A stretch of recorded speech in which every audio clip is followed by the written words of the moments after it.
অবিলম্বে এদেরকে না ছাড়া হয় বাংলা উত্তাল করে দেবো আমরা। প্রত্যেকটা জায়গায় রাস্তা বন্ধ হবে, প্রত্যেকটা জায়গায় আন্দোলন শুরু হবে, তাতে আমাদের জীবন থাকার যান আমরা বুঝিয়ে দেবো, বাংলার মানুষ বুঝিয়ে দেবে। 2026-এ ওই মমতা বন্দ্যোপাধ্যায়কে চুলির মুঠি ধরে টানতে টানতে 14 তলা থেকে বঙ্গোপসাগরে ফেলে দেবে। দেখে নেবেন চরম চরম ভুল করলো আজকে নওশাদ সিদ্দিকীকে অ্যারেস্ট করে।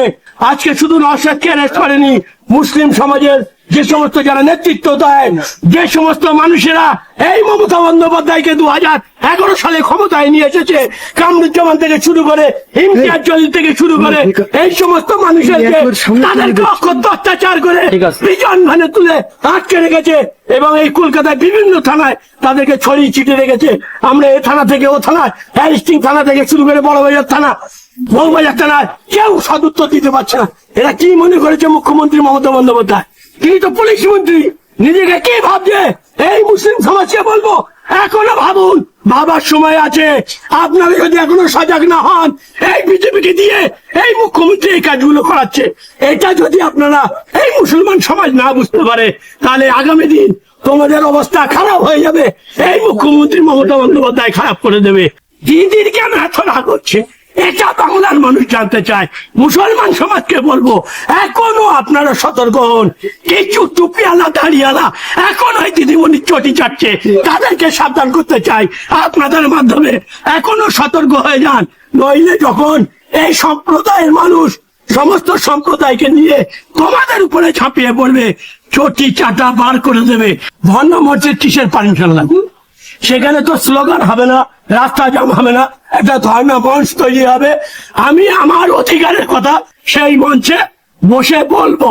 এটা তো সংবিধান অধিকার দিয়েছে, কি আবার পুলিশের পারমিশন নিতে হবে? হ্যাঁ, পুলিশ তো আরো সেটাকে টেক আপ করবে। এটা তো মিছিল নয়, কলকাতা রাস্তা জাম হয়ে যাচ্ছে না, একটা জায়গায় মঞ্চ হবে, সেই মঞ্চে আমি আমার বেদনার কথা বলবো। সেটা সংবিধান আমার রাইট দিয়েছে, আর এই সংবিধান রাইট দিয়েছে যখন সেই কাজটা আমি করব। এই মমতা বন্দ্যোপাধ্যায়ের পুলিশের এত মাথা ব্যথা হচ্ছে কেন? আমি পুলিশকে বলতে চাই, যারা এই দিদিমণির চটি ছাড়ছে তাদেরকে বলবো ওই সম্মানীয় উর্দি থেকে খুলে তৃণমূলের জামা পরে নেন। আজকে এই বাংলায় মুসলিম সমাজ 40%, তারা 98% ভোট, 98% ভোট এই মমতা বন্দ্যোপাধ্যায়কে দিয়েছে। আর এই বাংলায় মমতা বন্দ্যোপাধ্যায় সহ তার দলবল যে হারে খুন, ধর্ষণ, রাহাজানি করছে, মানুষের অস্বস্তির মধ্যে ফেলে দিয়েছে, তার প্রতিবাদে এই আন্দোলন বা এই মঞ্চ তৈরি হয়েছে ওয়াকফ আন্দোলন নিয়ে, বিশেষ করে বিজেপির বিরুদ্ধে কথা বলার জন্য আজকে এই ধর্ণা মঞ্চ তৈরি হয়েছিল। কিন্তু দিদির ফাটছে কেন? মোদির নিয়ে কথা হবে, মোদির বিরুদ্ধে কথা হবে, কেন্দ্র সরকারের বিরুদ্ধে কথা হবে। কেন্দ্র যে সাধারণ মানুষের উপরে যে জুলুম অত্যাচার চালিয়ে দিয়েছে, সংবিধানে যে 125, 126 ধারাকে লঙ্ঘিত করে যে আপনার ওয়াকফ বিল, অ্যামেন্ডমেন্ট বিল যে পাস করেছে, তার বিরুদ্ধে কথা হবে এই ধর্ণা মঞ্চে। এই বাংলায় যেখানে বিজেপি শাসিত রাজ্য, সেখানে পর্যন্ত মানে ওয়াকফ নিয়ে আন্দোলন চলছে লক্ষ লক্ষ মানুষ নিয়ে। আর আজকে এই বাংলায় যেখানে মুসলমানরা 40% বসবাস করে, 98% ভোট এই মুখ্যমন্ত্রীকে দিয়েছে, যিনি সেই মসনদে বসে রাজ করছে। আর আজকে এই সমস্ত লিডারদের তিনি অ্যারেস্ট করেছে কেন? কিসের জন্য?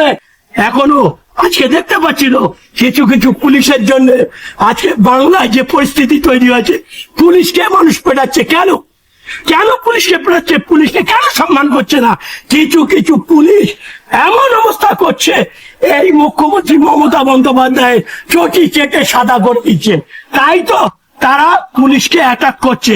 যেহেতু আমি পক্ষপাতী না, সাধারণ মানুষ পুলিশের উপর অ্যাটাক করুন, কারণ পুলিশ আমাদের বন্ধু, তারা আমাদের সহযোগিতা করবে। কিন্তু কিছু পুলিশ তো তারা দলদাসে পরিণত হয়ে গেছে। তুমি ভাই ইট মারলে পাটকেল তো খেতেই হবে, সেটা চলছে। যদি এখনো এটাকে শোধরানো না যায়, এখনো যদি কন্ট্রোল না করা যায়, আগামী দিন পুলিশকে সাধারণ পাবলিক পেটাতেই থাকবে, কিচ্ছু করার নেই। তাই বলবো মুখ্যমন্ত্রীর কথায় পুলিশদের চলতে বারণ করবো, কারণ আপনাদের মাইনেটা জনগণ দেয়। মুখ্যমন্ত্রী মমতা বন্দ্যোপাধ্যায় টালির ঘরের নিচে চাপায় না, তাই আপনারা তাদের হয়ে কাজ করবেন। পটভূমি পরিবর্তন 26 সালে হবে, তখন আপনারা কোথায় যাবেন? তখন তো মমতা থাকবে না। যে সমস্ত পুলিশ চটি চাচ্ছে তাদেরকে আমি আপনাদের মাধ্যমে এখনো সজাগ করতে চাই। পটভূমি 26-এ পরিবর্তন হবে, তখন আপনাদের উপায় কি হবে জেনে নিন। এইটা ভেবে কাজ করুন, পাবলিকের কাজ করুন। মুখ্যমন্ত্রী মমতা বন্দ্যোপাধ্যায় চটি চাটবেন না। গণদাস পুলিশদের বলছি, যারা সংবিধানের উপর হস্তক্ষেপ করবে আমরা তাদেরকে ছাড়বো না। ভারতবর্ষ আমাদের পূর্বপুরুষরা রক্ত দিয়ে টন রক্ত দিয়ে স্বাধীন করেছে। এই ভারতবর্ষ, এই পশ্চিমবাংলাকে যারা ভ্রাতৃত্ববোধের থেকে নষ্ট করতে চাইবে, ডিভাইডেড করতে চাইবে, বাংলাকে যারা নষ্ট করতে চাইবে, ভারতবর্ষকে যারা টুকরো টুকরো করতে চাইবে, আমরা তাদের কালো হাত থেকে গুড়িয়ে দেবো। তাতে আমরা থাকি আর না থাকি, বাংলাকে সুরক্ষিত রাখবো, ভারতবর্ষকে সুরক্ষিত রাখবো, সর্বোপরি সংবিধানকে সুরক্ষিত রাখবো। তাতে আমাদের জীবন থাকার চা। আমাদের পূর্বপুরুষরা যে ভাবধারা আমাদের দেখিয়ে গেছে, ভারতবর্ষকে ব্রিটিশদের হাত থেকে তারা নিঃস্বার্থভাবে বলি হয়ে আমাদের ভারতবর্ষ উপহার দিয়ে গেছে। ওই উপহারটাকে আমরা নষ্ট করতে দেবো না। প্রয়োজনে আমরা আরো টন রক্ত দেবো, কিন্তু এই সমস্ত যারা ফাঁসিবাদী নীতি নিয়ে চলছে, ভারতবর্ষটাকে যারা শেষ করতে চাইছে ডোনাল্ড ট্রাম্পের নেতৃত্বে, আমরা তাদেরকে ছাড়বো না। এখনো যদি সন্ধ্যের মধ্যে না ছাড়ে, আমরা বাংলায় প্রত্যেকটা জায়গায় আন্দোলন চলবে, রাস্তা অবরোধ হবে, কারোর কথা আমরা শুনুন।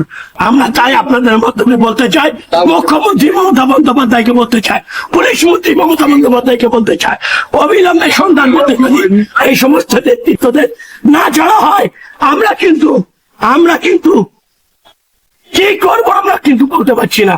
আমাদের সাধ্যের মধ্যে যেটা থাকবে আমরা গণতান্ত্রিক ভাবে আমরা সেই প্রক্রিয়া চালু করি। দেখি মমতা বন্দ্যোপাধ্যায়ের কতটা পুলিশ আছে, কতটা বন্দুক আছে, কতটা গুলি আছে। আমরা গুলি খাওয়ার জন্য প্রস্তুত আছি। আমাদের নিরাতে ছাড়তে হবে সন্ধ্যের মধ্যে, নইলে কিন্তু আমরা আমাদের মতন দেখবো।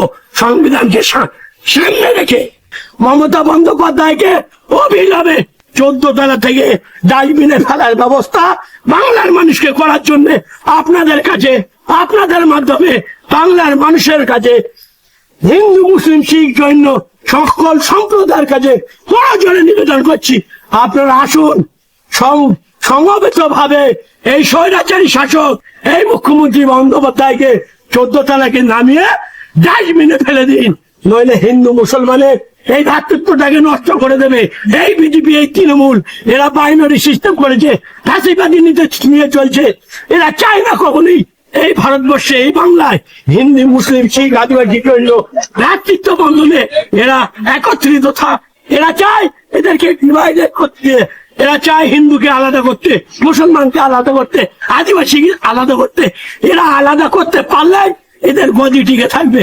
তাই আমরা বলতে চাইছি, এই ধর্মমঞ্চ হয়েছিল এই জন্যই যে আমরা কেউ আলাদা হতে চাই না। হিন্দু মুসলিম শিখ ঈশান জৈন সমস্ত সম্প্রদায় একজনের কেটে গেলে আরেকজনের চালা করবে। একটা হিন্দু বিপদে পড়লে মুসলমান ছুটে যাবে, মুসলমান বিপদে পড়লে হিন্দু ছুটে যাবে। এই ভ্রাতৃত্ববোধ ছিল আমার বাংলায়, এই ভ্রাতৃত্ববোধ ছিল আমার ভারতবর্ষে, সেটাকে নষ্ট করে দিচ্ছে এই বিজেপি, এই দাদা আর দিদি।